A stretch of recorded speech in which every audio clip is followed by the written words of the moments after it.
Sri Lanka's Prime Minister says his country is now bankrupt and that there's no immediate end to the current economic crisis. Sri Lankans are facing hardships on many fronts. Petrol supplies have dried up because foreign currency reserves to pay for fuel imports have run out. Prices have soared, with food inflation now running at about 57% annually. More than 2/3 of Sri Lankan households say they're eating less as a result. Schools and offices are currently closed to keep people off the streets. People are angry and frustrated, and they're blaming politicians for the crisis, especially President Gotabaya Rajapaksa and his family, which dominate politics. Prime Minister Ranil Wickremesinghe informed Parliament of Sri Lanka's insolvency on Tuesday. He said the economic crisis would be around until at least the end of next year. He added that bailout talks with the IMF depended on finalising a debt restructuring plan with creditors in the coming weeks. Here's more of his remarks to lawmakers. Our country has held talks with the IMF on many occasions before. But this time, the situation is different from all those previous occasions. In the past, we have held discussions as a developing country. But now, the situation is different.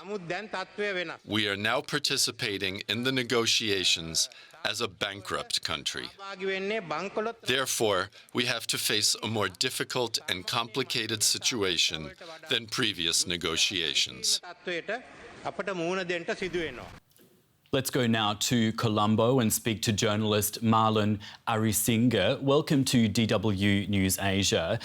The government says Sri Lanka is now bankrupt. Why is it bankrupt, and how much worse can it get? Hi, thank you for having me. Yeah, I think it's safe to say that we've hit rock bottom. But with every passing day, it feels like we are sinking even further. So it's more of an economic, I guess, like an economic debt spiral. How did we get here? That's been discussed extensively over the last few months. And, we have also become like a cautionary tale or like a horror story to other countries. In brief, the main causes are corruption, severe economic mismanagement, political incompetence and arrogance, and misguided policies, like the overnight chemical fertilizer ban last year. Which is why, in addition to all these crises, we also have a looming food crisis to look forward to. And, currently, I'm experiencing power cut right now. So this is the state of things or state of affairs right now in Sri Lanka. You've touched on it a bit there, these stories of desperation and suffering, which is sort of veering into a humanitarian crisis. How is this situation affecting people? Yeah, you're right. Undeniably, it is a humanitarian crisis. There's a shortage of life-saving drugs and medical equipment. The majority of small businesses have completely closed down. Even well-established businesses, informal workers and daily wage earners are undergoing immense suffering, because of skyrocketing inflation. And as human rights activists have pointed out, in addition to a humanitarian crisis, this has also turned into a human rights crisis. Just a few hours ago, peaceful protesters were arrested, and I'm getting reports that even about 20 minutes back, protesters were tear gassed, right? So, and just a few days ago, we had a footage of an army officer kicking a citizen at a fuel shed. And this man was not even a protester, he was just simply asking some questions. So and we see this kind of incidents over the last few, over the last few weeks, of police brutality and armed forces brutality. So it is a humanitarian crisis as well as a human rights crisis right now. A human rights crisis too. People, of course, want a way out. The IMF and the World Bank, though, are hesitant to come to the rescue of Sri Lanka. Why is that? Well, the Prime Minister actually mentioned in Parliament yesterday that the first round of discussions with the IMF has been a success. But the assistance depends on a debt restructuring program. Now, the IMF recently stressed that other challenges are needed to be addressed, like containing rising inflation, attending to the severe balance of payments pressures, and reducing the country's vulnerability to corruption. So in my opinion, there is a correlation between the IMF and political stability, dealing with corruption, having a proper plan, and assurance that the government will stick to the conditions of the IMF deal once it's agreed. So these are some of the challenges, I think, which we are facing when it comes to the agreement with the IMF. Lots of challenges that you've outlined there. People in Sri Lanka say this situation, why the country is in this situation, is the fault of the powerful and dominant Rajapaksa family. Why are they getting the blame? Well, the Rajapaksa family has been often labelled as a family business. And if you go back to Gotabaya Rajapaksa's presidential campaign in 2019, a kind of like a highly mythicized figure was created. The political slogan was "Vadakarana Ape Virua," which means the war hero that works. So the voters were very optimistic of a systems change. But when it was evident that the family just picked up where they left off in 2015, anger started building up, and which eventually developed into the current slogans, which is "Go Home Gota" and "Go Home Rajapaksas." I think people now see that the decisions that were taken by the President Gotabaya Rajapaksa, PM and Finance Minister Mahinda Rajapaksa, and then Basil Rajapaksa, who was also Finance Minister for a short time, have led to the current crisis. So this is why the people are blaming the Rajapaksa. There are some big regional players here, of course, that being India and China. What have they promised or what have they had to say about the crisis in Sri Lanka? Well, officially, both China and India have been affirming their support for Sri Lanka, and they have helped through credit lines for fuel, donations of medicine, and dry rations and food in the past couple of months. And when it comes to India, this is in line with PM Modi's neighborhood first policy. And from India, there have been donations worth over 300 million Sri Lankan rupees that were given to Sri Lanka.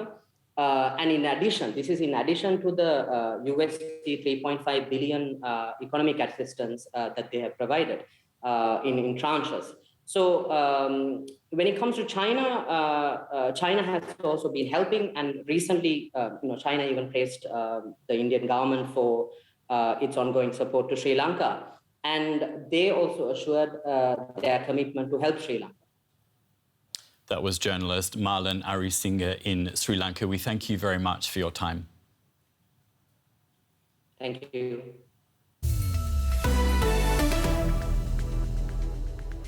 Well, climate change is threatening food production around the world and is predicted to push millions of people into poverty. One region in central India is seeing this right now. Farmers there are getting into terrible debt, partly because of crop losses caused by irregular weather patterns, and it's driving many to suicide. DW's Manira Chowdhury has more from the region of Vidarbha. There are days when Geeta Chaudhary can't hold back her tears.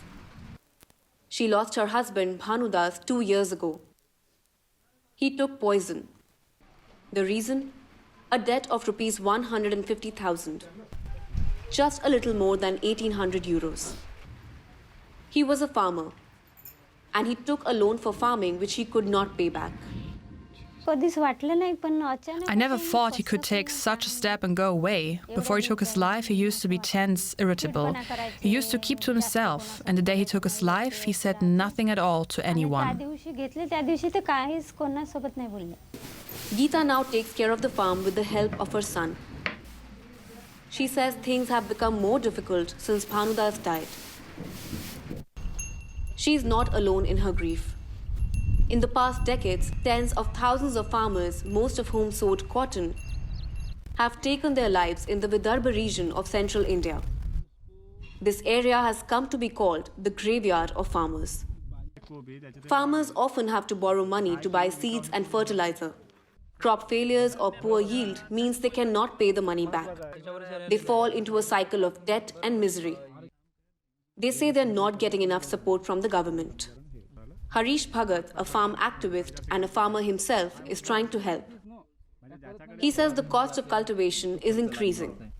At the same time, erratic monsoon rains and the vagaries linked to climate change are adding to the farmers' distress.